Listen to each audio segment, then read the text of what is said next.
Turning now to what we're hearing from President Trump for the first time about those concerns from families with loved ones aboard the USS Abraham Lincoln.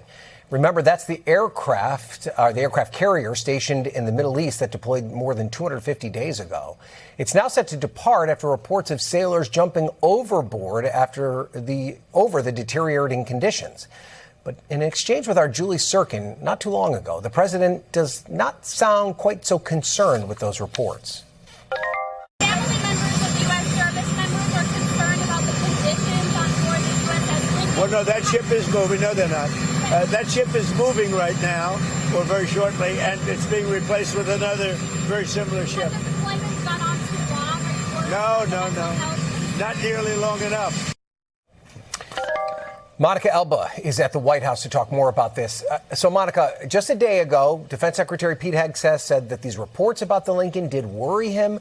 The president doesn't sound the same way. Where is the disconnect here?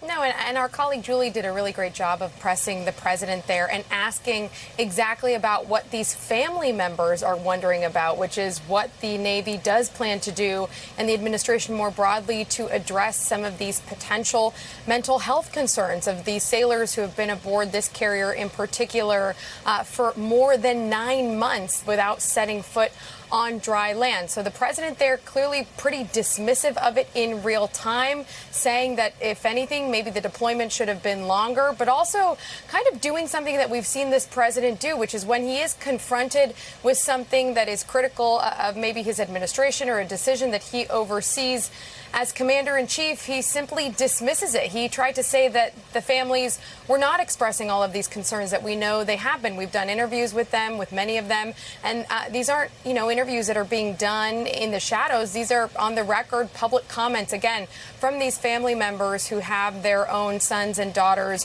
aboard the USS Lincoln. So there does seem to be a disconnect here. And we also know that the Navy Secretary himself received a lot of these concerns in person in a meeting recently. And so we know that those have been communicated up the flagpole to the Defense Secretary and to the president. But obviously, the president not wanting to engage on some of that today.